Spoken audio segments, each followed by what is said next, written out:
오늘 히브리서 6장 7절에서 12절 말씀 본문으로 14번째 히브리서 말씀을 살펴보도록 하겠습니다.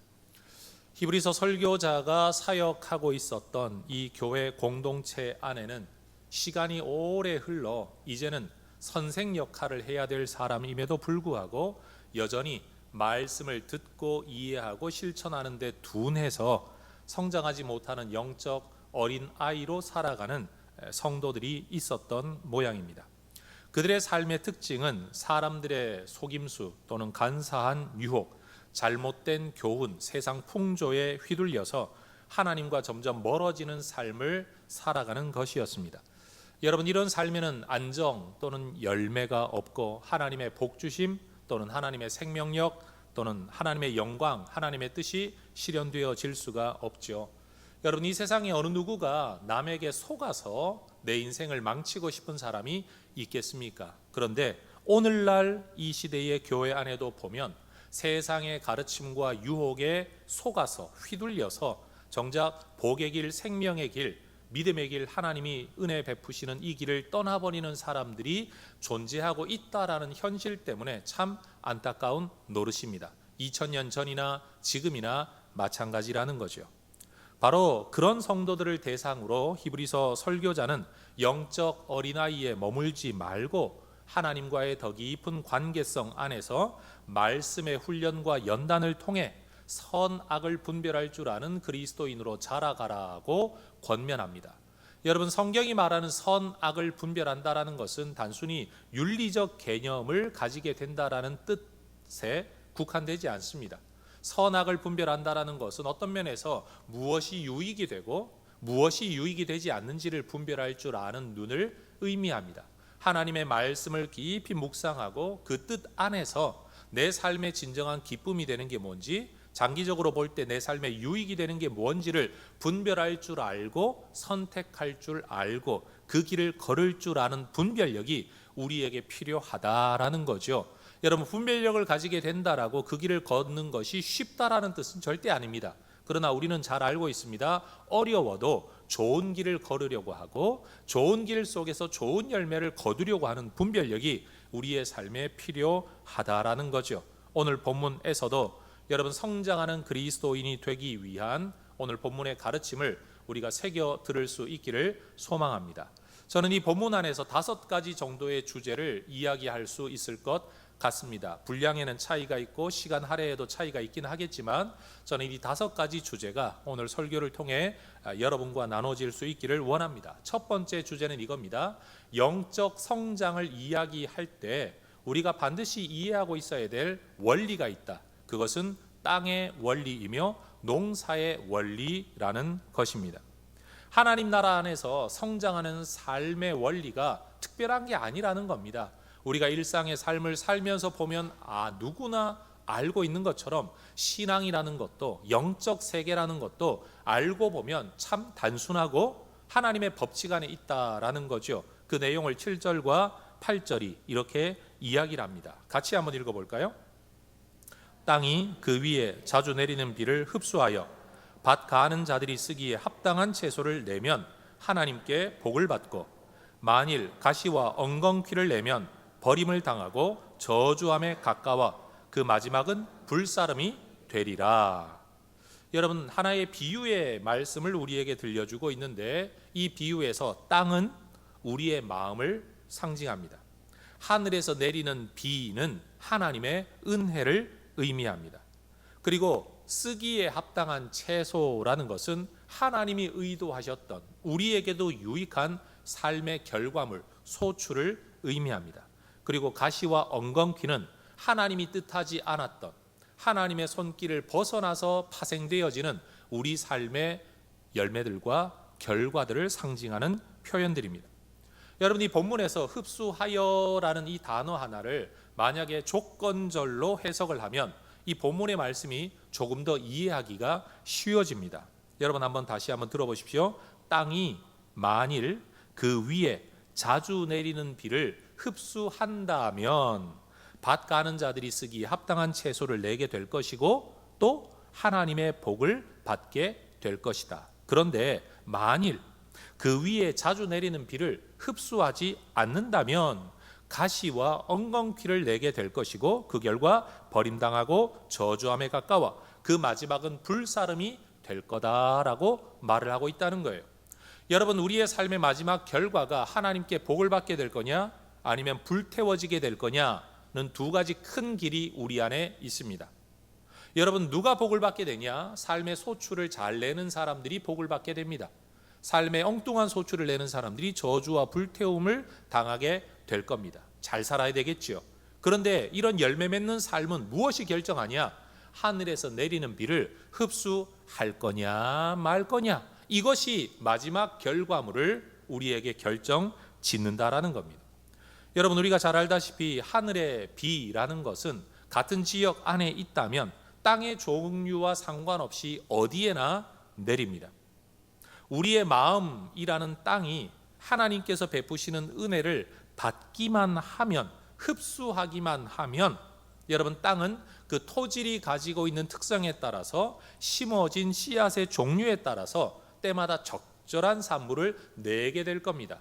농부는 그 땅을 귀하게 여길 것이고 더 잘 가꿀 것이고, 그렇게 그 땅은 많은 사람에게 복이 되는 땅이 되게 될 겁니다. 말 그대로 하나님의 복을 받게 되겠죠.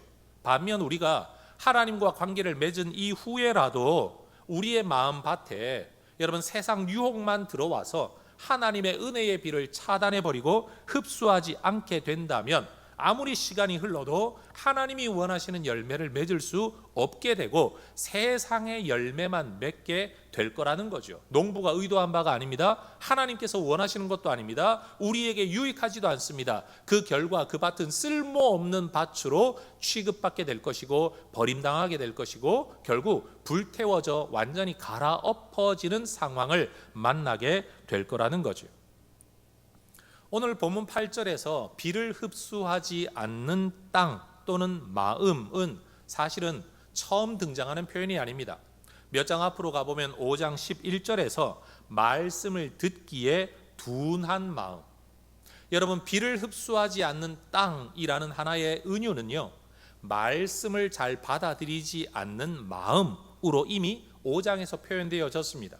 그리고 3장으로 또 거슬러 올라가 보면 완고한 마음이라고 표현된 적이 있습니다. 완고한 마음이 뭡니까? 남의 이야기, 바른 이야기를 듣기를 싫어하고 자기 고집대로 살아가려고 하는 마음이 완고한 마음 아니겠습니까? 그러니 하나님의 말씀과 뜻을 생각하지 않고 받아들이지 않으려는 완고한 마음이나 하나님의 말씀을 듣기에 둔한, 들으려고 하지 않는 게으른 마음이나, 여러분, 이 6장에 나오는 하늘의 비를 흡수하지 않는 땅은 사실 다 같은 이야기를 우리에게 들려주고 있다라는 거예요.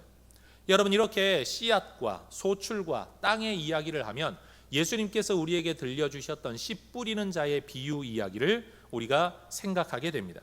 우리는 씨앗을 땅에다가 직접 심지만 이스라엘 땅은 씨앗을 뿌림으로써 열매를 거두게 되는 농사법을 가지고 있는데, 여러분, 우리가 눈으로 보기에는 어디가 길가인지, 어디가 돌짝밭인지, 어디가 가시밭인지, 어디가 좋은 밭인지를 알고 있습니다.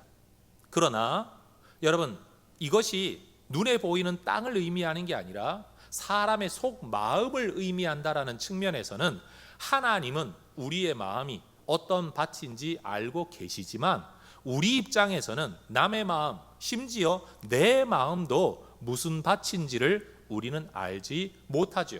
그러니 여러분, 내 마음밭이 어떤 밭인가를 알 수 있는 방법은 이 땅에서 삶의 열매로 나타나는 결과를 보아야만 알 수 있다는 것이 우리 인간의 한계라는 겁니다. 그러니 여러분, 사실 어느 누구가 씨앗을 뿌리면서 길가 돌짝 가시밭에 씨앗을 뿌리겠습니까? 그런 어리석은 사람은 세상에 존재하지 않습니다. 그런데 이것이 사람의 마음이라는 거예요. 더군다나 예수님께서는 밭의 비유로도 말씀을 하셨지만 나무의 비유로도 말씀하신 적이 있어요. 마태복음 7장에 보면 열매로 그들을 알지니 가시나무에서 포도 맺을 수 있겠냐?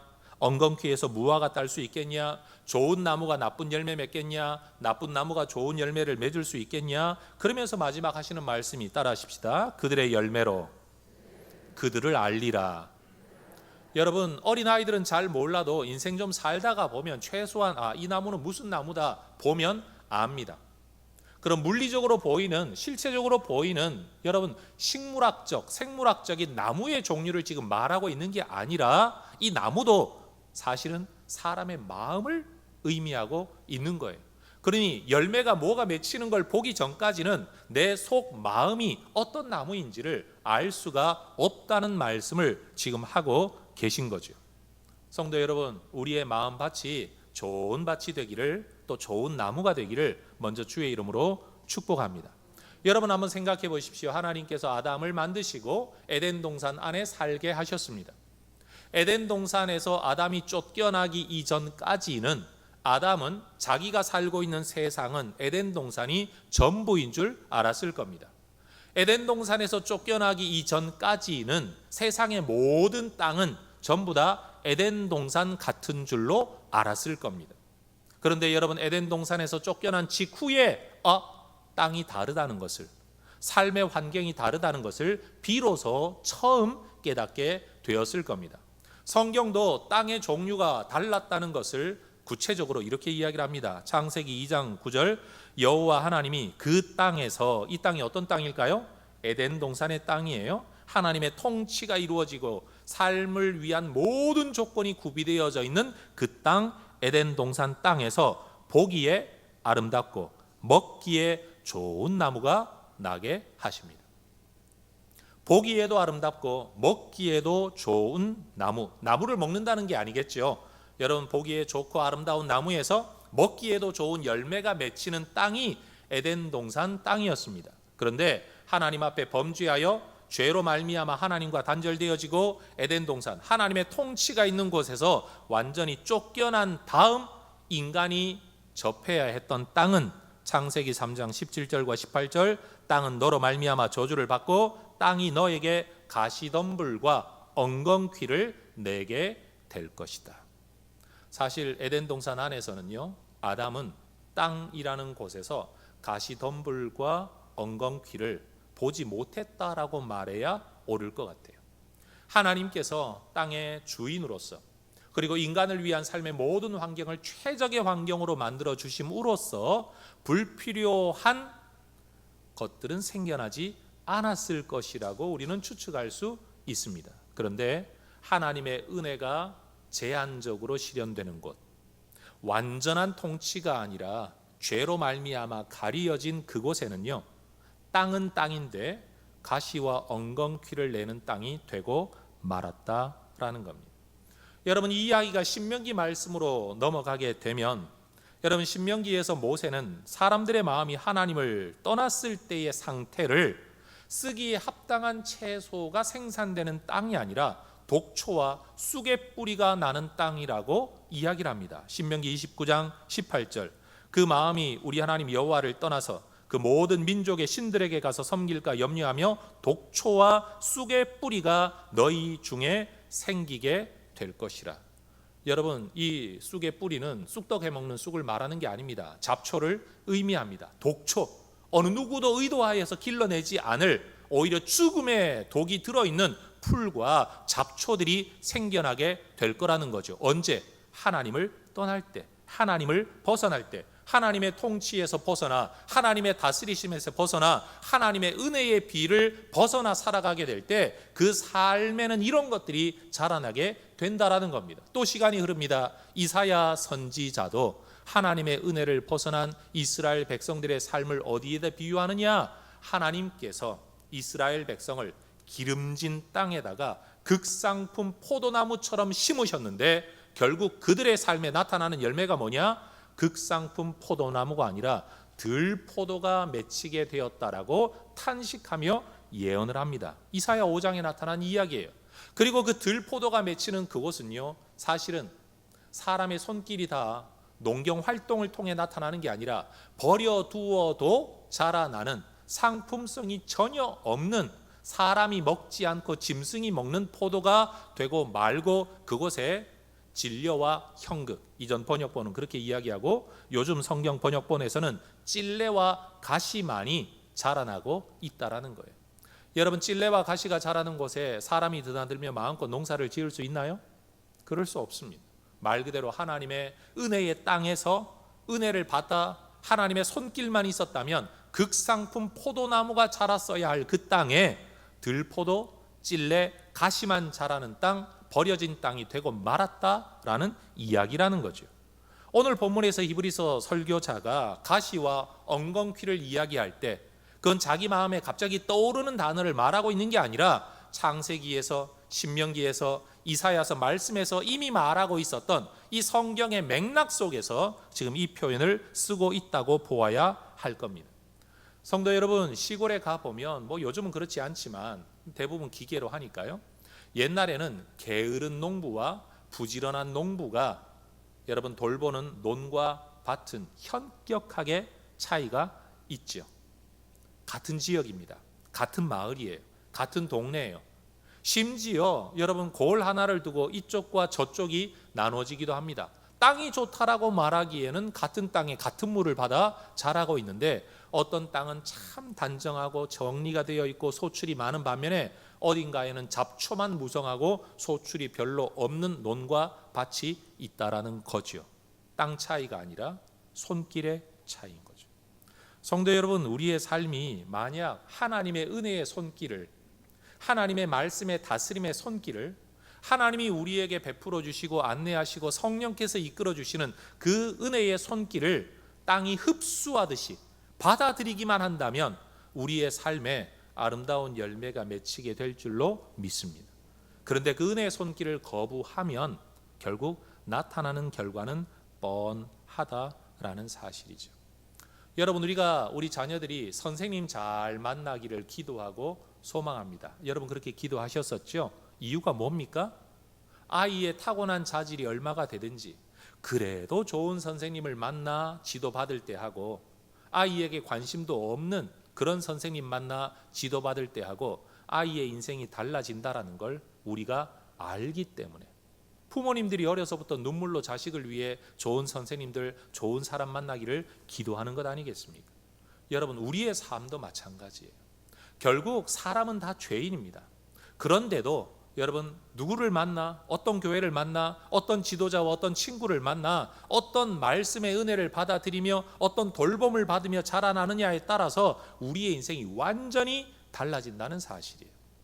성도 여러분, 저는 질문하고 싶습니다. 우리는 보기에도 아름답고 먹기에도 좋은 나무가 자라는 땅으로 살아가고 있습니까? 아니면 가시덤불과 엉겅퀴가 자라는 땅으로 살아가고 있습니까? 여러분은 어떤 땅으로, 어떤 나무로 이 땅을 살아가고 있습니까? 영적 성장의 원리는 바로 땅의 원리, 농사의 원리입니다. 여러분, 비를 잘 흡수하고 은혜를 잘 받고 말씀을 잘 받아들여 하나님이 기뻐하시는 채소를 그 소출로 얻을 수 있는 복된 인생 되시기를 주의 이름으로 축원합니다. 그저 원하는 대로만 사는 인생이 되는 게 아니라 하나님이 뜻하신 바가 이루어지고 하나님의 계획이 실현되어지고 세상에도 복의 통로가 되고 나도 행복한 삶을 살아갈 수 있는 하나님의 손길을 거부하지 않는 인생, 여러분 바로 그런 사람들이 영적으로 성장하는 사람이 된다라는 거예요. 꼭 기억하십시오. 내가 자라나야 된다, 성경 그렇게 말하지 않습니다. 하나님이 너희를 자라게 하실 거다 거부하지 않고 받아들이기만 하면 된다. 좋은 선생님들이 이렇게 말을 하죠. 야, 내가 시키는 대로만 열심히 하면 너 분명히 지금보다 더 나은 어떤 사람 수준에 이를 수 있다. 선생님에 대한 신뢰를 가지고 지도받는 대로 성실하기만 하면 시간이 흐르면 흐르는 만큼 그 사람이 성장하게 되듯이 우리 살아계신 하나님께서 우리의 삶을 이끌어 가실 때에 내가 자라야 된다, 내 힘으로 자라야 된다가 아니라 하나님의 은혜의 손길을 받아들임으로 여러분 성장하는 우리 모두가 될 수 있기를 주의 이름으로 축원합니다. 두 번째, 여러분 오늘 우리가 다루어야 할 주제는 이러한 영적 성장을 우리가 꿈꿀 수 있는 근거가 뭐냐? 좀 전에 말씀드렸던 것처럼 내 안에 있는 가능성이 아니라 하나님으로부터 오는 가능성이에요. 우리 하나님이 약속하시면 반드시 이루시고 우리 하나님께서는 반드시 우리가 행하는 대로 걷는 대로 갚아주시는 분이시기 때문에 우리의 소망이 가능하다라는 거예요. 여러분, 지금 우리가 히브리서를 살펴보면서 히브리서 설교자가 참 심각한 경고를 많이 하고 있다는 것을 우리는 이미 보았습니다. 여러분, 이런 경고를 반복하는 이유는 성도들을 혼내고 겁주려고 하는 말이 아닙니다. 예를 들어 보십시다. 부모님들이 자녀를 두고 이야기를 하는 겁니다. 삶에 질서가 없고 기준이 없고 규모가 없고 그냥 되는 대로 멋대로 살아가는 자식을 두고 보면서 야, 너 이렇게 살다가는 밥 굶어 죽는다 라고 말을 했다고 해서 다른 사람이 야, 저 부모는 지 자식이 밥 굶어 죽기를 원하나 보다 라고 생각하는 사람은 아무도 없습니다. 지금 너와 같은 삶의 질서 없는 이 규모 없는 삶을 살아갔던 이전의 많은 사람들을 내가 보니 그들의 삶이 결국은 복되지 못하고 고생만 하더라. 너도 이런 식으로 계속 살면 고생할 수밖에 없다. 복을 누릴 수 없다라는 이야기를 사랑의 탄식의 권면으로 자식에게 하고 있는 것 아니겠습니까? 그러니 히브리서 설교자도 지금 성도들이 저주받고 불태워지라고 이 말을 하고 있는 게 아니라 이 길을 계속 가면 그렇게 되니 그 길 가지 말라라고 부모의 마음으로 이야기를 하고 있는 거죠.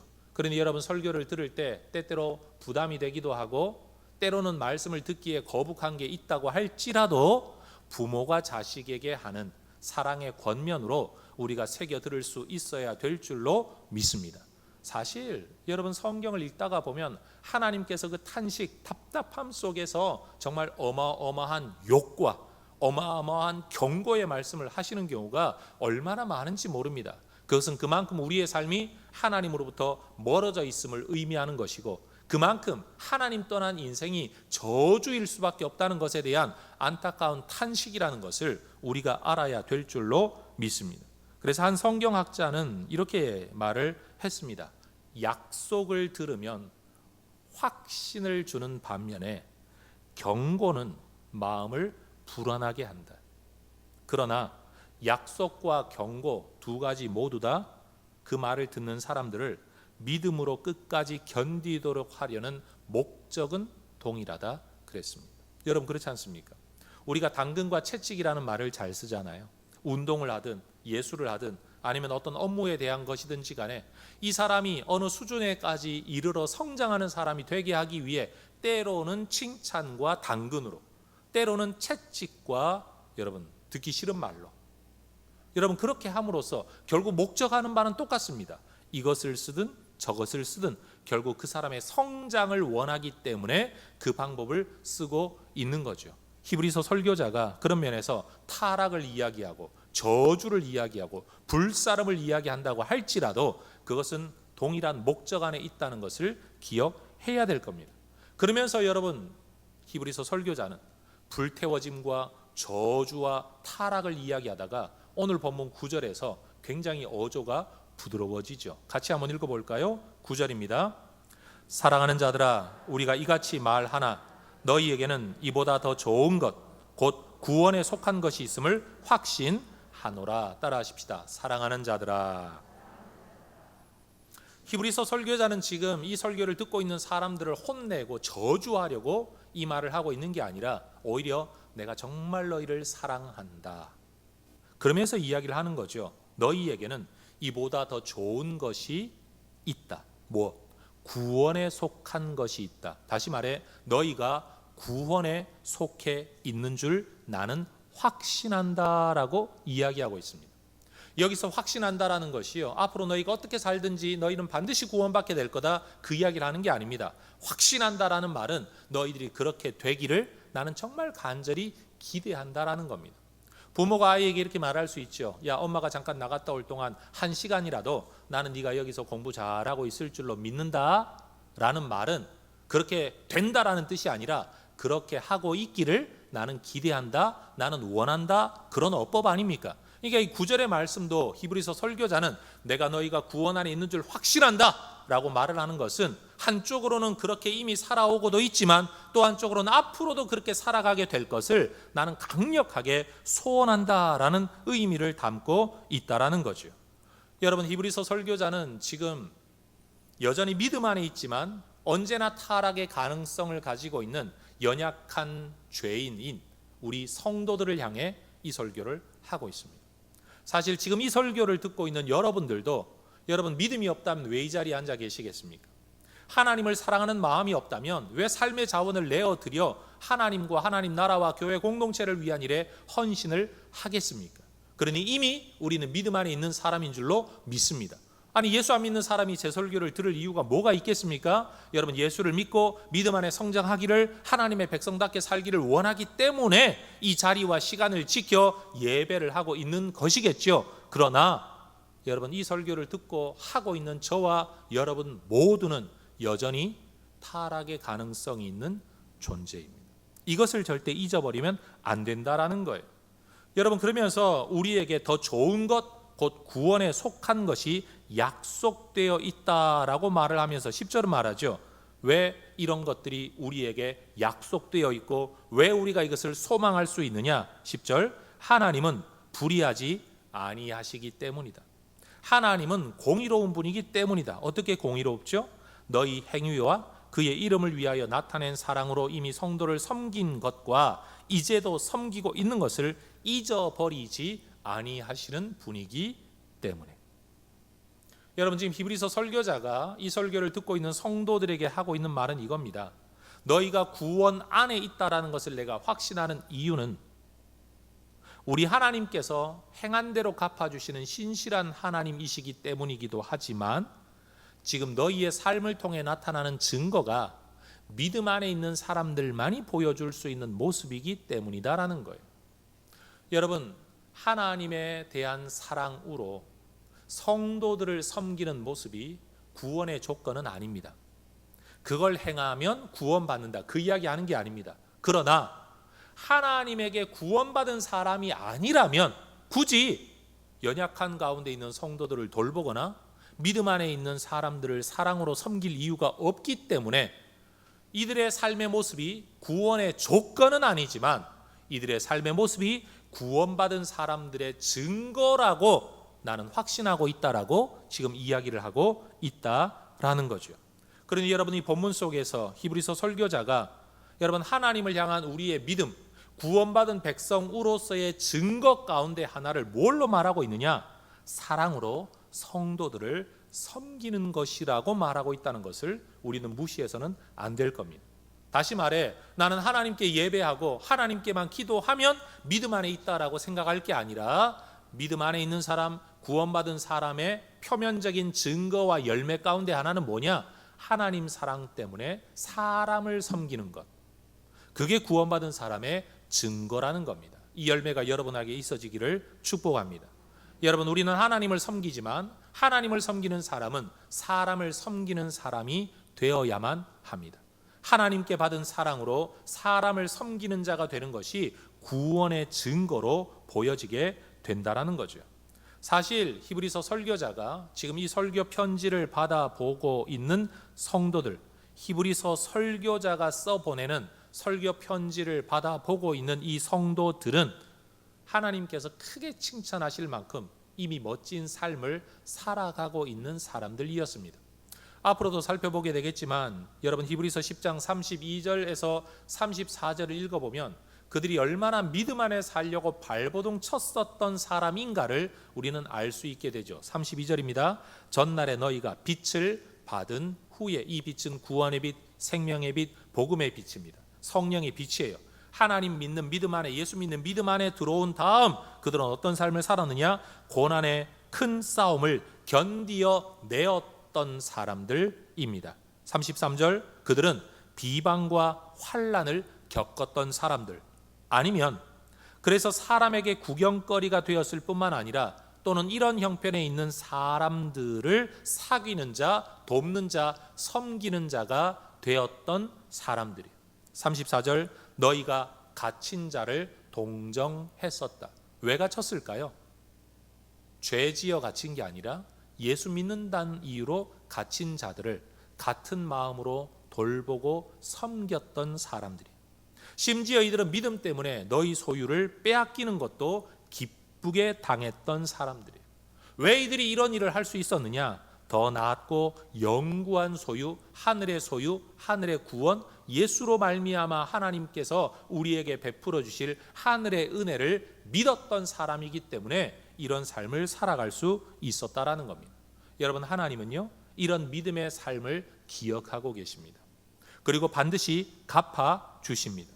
히브리서 설교자가 이 설교를 듣고 있는 성도들에게 대하여 나는 너희가 구원 안에 있는 줄 확신한다 라고 말할 수 있었던 이유가 바로 이러한 믿음의 삶의 모습, 열매가 있었기 때문이라는 사실입니다. 성도 여러분, 우리가 구원의 소망을 품을 수 있는 근거는 하나님의 신실하심입니다.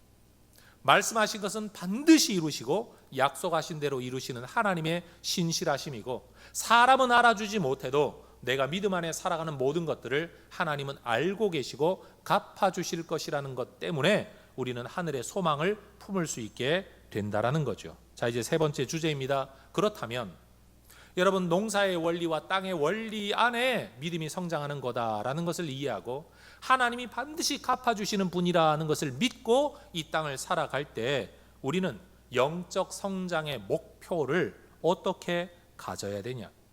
히브리서 설교자가 이 설교를 통해 성도들에게 기대하는 바가 도대체 뭐냐라는 거죠. 11절은 말합니다. 우리가 간절히 원하는 것은, 건너뛰어 끝까지 소망의 풍성함에 이르게 되는 것이다. 따라하십시다. 소망의 풍성함에 이르게 되는 것. 여러분, 소망의 풍성함이라는 것은요, 하나님의 은혜, 우리에게 부어주시려는 하나님의 은혜, 우리의 삶을 통해 나타내시려는 하나님의 영광, 우리의 삶을 통해 이루시려는 하나님의 뜻이 완전히 실현되는 자리에까지 가는 것을 의미합니다. 소망이 풍성하다는 것은 소망이 실현되는 것이고요, 그 자리에까지 가게 되기를 원하기 때문에 지난 시간 믿음으로 살아왔다고 여기에서 느슨해지지 말고 경계하고 끝까지 이 길을 가게 되라고 지금 권면을 하고 있는 것이죠. 성도 여러분, 하나님을 떠나거나 우리 하나님을 향한 믿음과 말씀에서 돌아서지 않고 하나님에 대한 소망을 품고 이 믿음의 길을 가기만 하면 여러분, 하늘의 비를 흡수하는 땅처럼 우리의 삶에서 아름다운 열매가 맺히게 될 것을 성경 11절의 표현에 의하면 하나님이 우리에게 원하시고 우리가 우리 자신에게 원하는 그 소망이 성취되는 자리에까지 이르게 될 줄로 믿습니다. 여러분, 기도와 또 기도 응답에 관한 여러 책들을 읽어보면 사실 개인적으로 저는 경험해 보지 못했기 때문에 이것이 사실이다, 아니다 라고 저는 말할 수는 없지만, 깊은 기도를 한 많은 사람들로부터 인정받은 역사상에 그냥 요 시대 사람만이 아니라 지난 수백 년 동안에 경험해왔던 사람들의 글들을 읽어보게 되면 저는 개인적으로 경험하지 못했던 천상의 환상의 경험을 한 사람들의 이야기를 읽어볼 때가 있습니다. 그런데 이분들이 써놓은 글, 한 사람의 글이 아니라 여러 사람들이 이런 글을 썼는데 그 글 내용을 보면 이들이 환상 가운데 하나님 나라를, 실제로 천국을 들어가 구경을 하는데 때로는 천사, 때로는 예수님을 만나 여러분 천국의 이곳저곳을 둘러보는 중에 그들이 어떤 창고를 보게 됩니다. 너무 귀한 것들이 쌓여 있어서 여러분, 이 환상 가운데 있는 사람이 질문하죠. 이것들은 다 뭡니까? 이 좋은 것들이 다 왜 여기 쌓여 있습니까? 그들은 그 책에서 그렇게 기록을 합니다. 땅에서 하나님의 백성들이 하나님 앞에 기도를 시작하여 하늘에서 응답을 위하여 예비해 둔 것들인데 그들이 응답이 이루어질 때까지 기도하지 않아서, 한마디로 만들어 놓긴 했는데 배송까지 되지 않아서 쌓여 있는 것들이 하늘 창고에 허다하게 쌓여 있다라는 이야기를 우리에게 들려주면서 한번 시작한 기도를 끝까지 하는 게 얼마나 중요한지, 우리는 기도하고 잊어버리지만 하나님은 반드시 그것을 기억하고 이루어 주시는 분이라는 신앙의 권면을 들려주는 이야기들을 여러 책들을 통해 저는 읽어본 경험이 있습니다. 여러분, 하나님은요, 우리의 소망이 풍성한 데까지 이르게 되기를 원하십니다. 우리가 시작한 기도 중도에 포기하는 게 아니라 우리가 기도한 바가 하나님의 은혜로 이루어질 때까지 기도하기를 우리 하나님은 원하고 계십니다. 저는 이런 생각을 해봅니다. 하나님께서 우리 혜성교회를 통하여 이루시려고 하는 바가 무엇일까?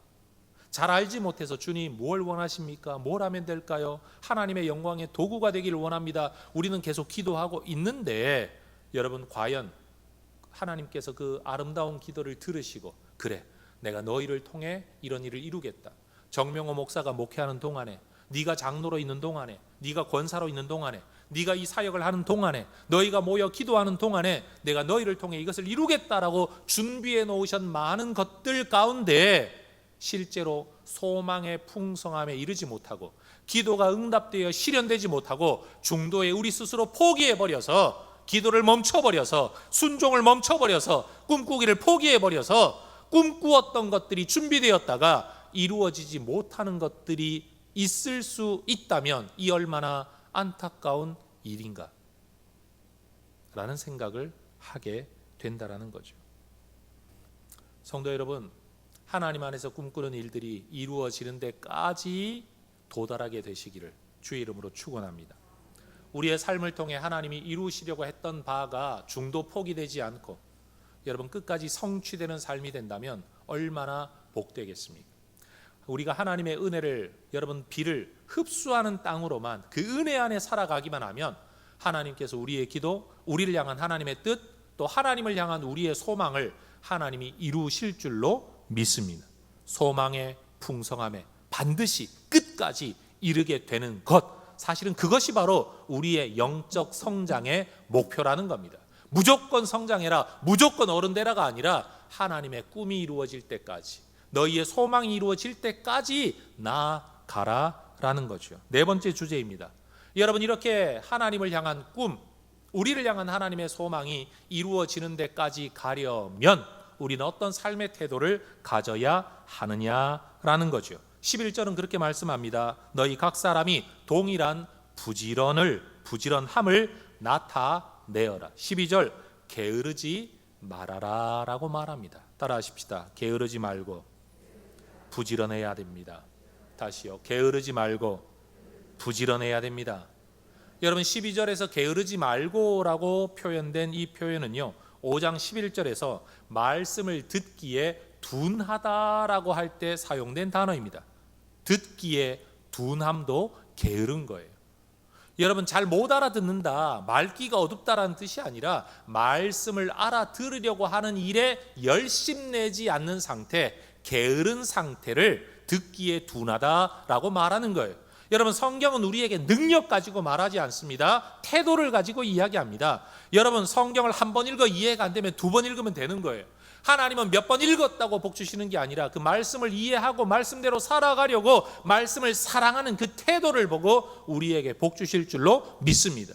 열매와 결과가 얼마나 나타나느냐가 아니라 여러분 그 결과와 열매를 위해 성실하게 살아가는 그 삶의 태도를 보고 하나님이 복 주실 줄로 믿습니다.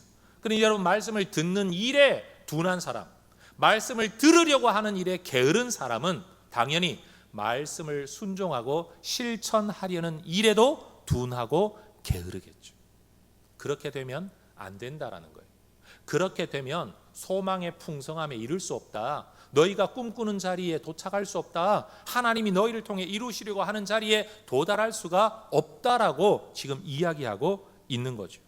여러분 소망하는 바를 이루려면 부지런해야 된다라는 것은 세상의 원리 아닙니까? 영적으로도 동일합니다. 여러분 하나님에 대하여 또 하나님의 말씀에 대하여 하나님의 뜻에 대한 순종과 실천에 대하여 부지런한 성도들 되시기를 주의 이름으로 축원합니다. 단순히 여러분 아침잠이 없어서 몇 시에 일어난다, 나는 몇 시에 잔다, 이런 부지런함을 말하고 있는 게 아닙니다. 마음의 태도예요. 알려고 하고 들으려고 하는. 사실 지금 이 설교를 듣고 있는 성도들도 어떤 면에서 보면 개념적으로 세 부류로 설명할 수 있겠죠. 그냥 말하든 말하든 그냥 안 들으려고 딴 생각하고 있는 성도들.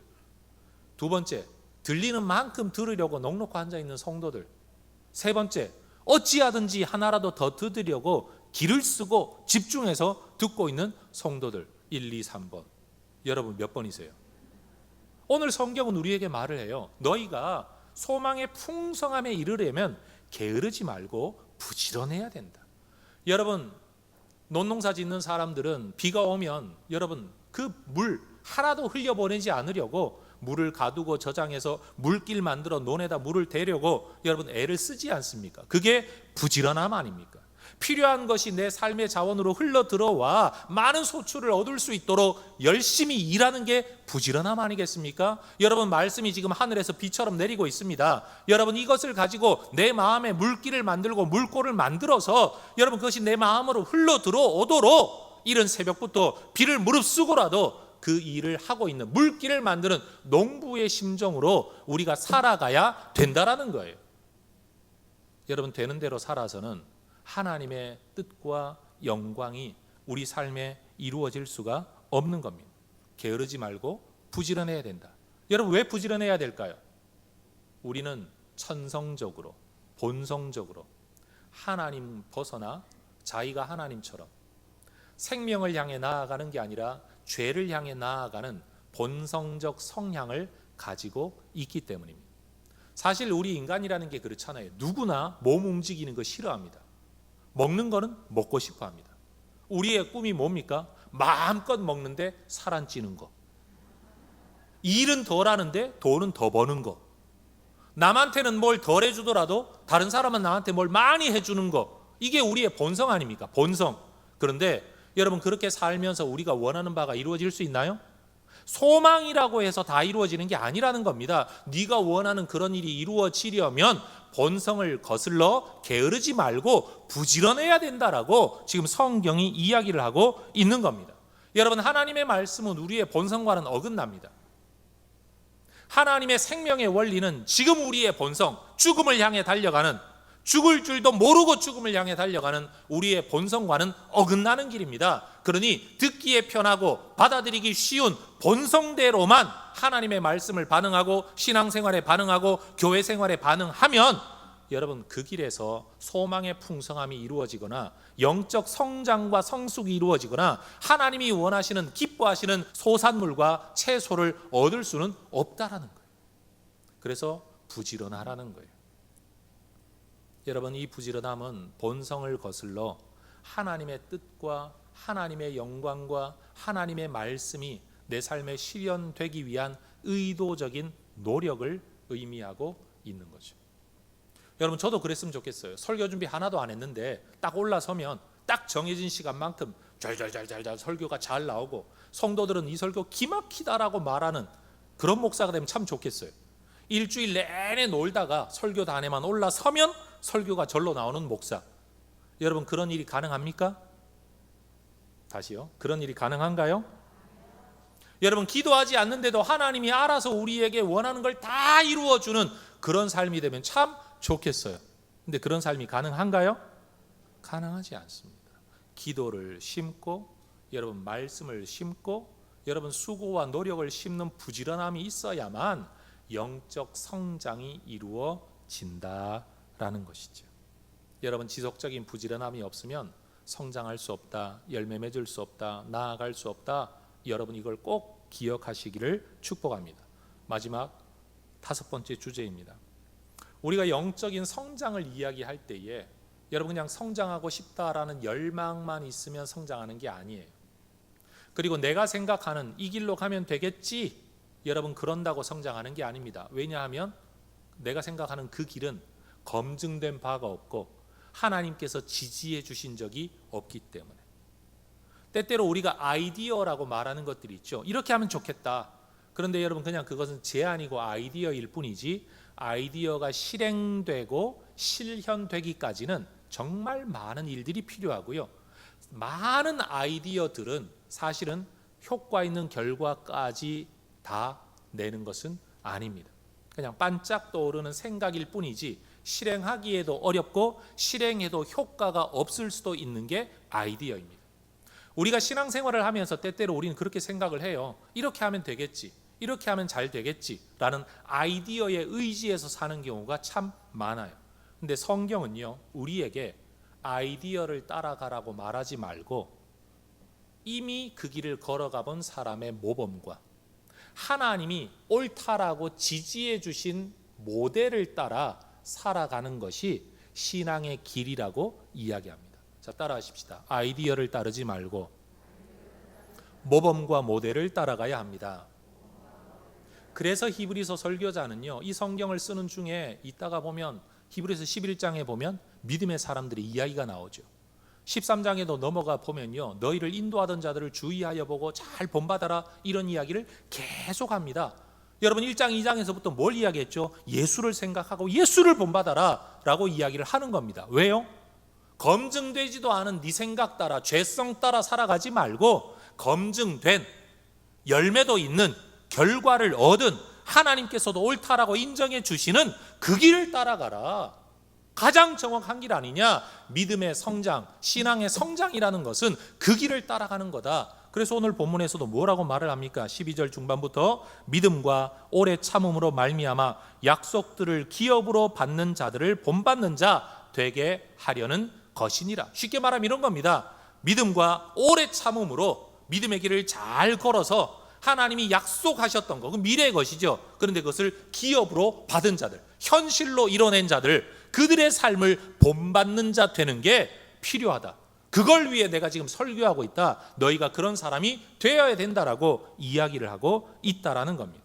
그러니 여러분, 신앙 안에서의 부지런함이라는 것은 내 생각 안에 갇혀 있는 부지런함, 또는 방향성이 불분명한 부지런함이 아니라 목표가 분명하고 모델이 분명하고 검증된 하나님으로부터 옳은 길이다라고 지지받은 사람들의 길을 흉내내고 뒤따라가는 게 신앙 성장의 길이라는 거예요.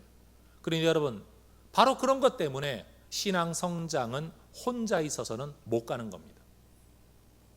하나님을 사랑함으로 사람을 섬기는 것이 믿음의 증거이기 때문에 여러분, 사람 사랑하지 않는 믿음은 하나님 인정하지 않는 믿음이기 때문에 관계없는 믿음은 거짓말이고요. 또 내가 가야 할 길이 누군가가 걸었던 길을 뒤따라 가야 하는 것이기 때문에 또 함께 살아가야 되는 거예요.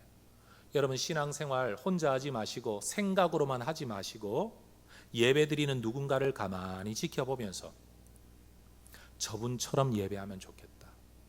저런 분 옆에서 예배하면 내 예배가 더 잘 되겠다. 저분처럼 봉사하면 되겠다. 내가 봐도 저분처럼 섬기면 참 은혜가 된다. 나도 저렇게 산다면 다른 사람이 참 잘 산다고 말해줄 수 있을 것 같다. 여러분, 그런 사람들을 흉내내고 닮아가고 그들과 함께 신앙생활 하신다면 여러분, 우리의 신앙도 성장하게 될 줄로 믿습니다.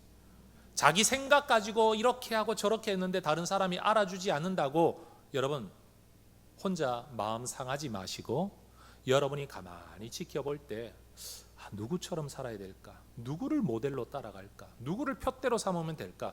저분처럼 말하고 저분처럼 행동하고 저분처럼 교회 생활하고 저분처럼 목사님들 섬기고 저분처럼 성도들 섬기고 저분처럼 교회 생활하고 저분처럼 직장 생활하고 저분처럼 세상의 삶을 살아가고 가정 생활을 하면 참 보기에 좋다. 참 은혜가 된다. 여러분, 그런 면에서 여러분, 성경이 우리에게 원하고 있는, 제시하고 있는 영적 성장의 방법이 뭐냐? 모델링이에요. 모델링. 누군가를 딱 정해놓고 따라가라는 거예요. 여러분, 살아있든 죽어있든 그 사람이 나를 알든 모르든 내 스스로가 하나의 영적 멘토를 정해놓고 푯대를 정해놓고 그 믿음의 사람들을 본받아 가시게 되기를 주의 이름으로 축복합니다. 성경은 이것을 영적 성장의 길이라고 우리에게 이야기하고 있습니다. 이 일에 부지런할 때 여러분, 우리의 삶에 아름다운 소산물이 나타나게 될 거라는 거죠. 말씀을 결론 맺습니다. 오늘 본문 9절을 보면 그렇게 말을 합니다. 끝까지 하나님의 구원에 속한 사람이 되어야 한다. 10절에서는요, 우리의 모든 삶을 살피시는 하나님에 대한 믿음을 가지라고 이야기하죠. 그래서 11절에서는 우리가 바라는 소망, 그리고 특별히 그것을 12절에서는 약속을 기업으로 받는 그 수준의 삶을 우리가 살아갈 수 있기 위해 12절에서 오늘 믿음과 오래 참음으로, 게으르지 아니하고 부지런함으로, 10절에서 말하는 것처럼 사랑으로 하나님과 사람을 섬기면서 이 믿음의 길 떠나지 않고 살아가면, 하늘의 비를 흡수하고 그렇게 살아가면 하나님이 반드시 우리를 소망의 풍성함에 이르게 하실 줄로 믿습니다. 우리 옆에 분 여러분 침은 튀기지 말고 마스크 잘 쓰고 인사 한번 하십시다. 믿음의 자리를 잘 지키십시다. 여러분 우리 모두가 이 믿음의 자리를 잘 지키고 믿음의 태도를 잘 지키고 믿음의 모델을 잘 세워서 부지런한 태도를 가지고 여러분 그렇게 살아서 우리 모두가 우리의 삶에서 또 우리가 모여있는 이 교회 공동체가 하나님이 우리에게 원하시는 바가 다 실현되어지는 언젠가 천국을 딱 갔을 때 주님이 말씀하시기를 너 정말 잘했다. 우리 예수님이 다 이루었다 말씀하셨던 것처럼 예수님이니까 다 아시겠지만 우리는 모르니까 천국 갔을 때 명호야 내가 너를 통해 하려고 했던 거 네가 다 하고 왔다. 너 정말 잘했다. 훌륭하다. 여러분 이렇게 말씀해 주시는 복된 인생 되시기를 주의 이름으로 축원합니다. 기도하겠습니다.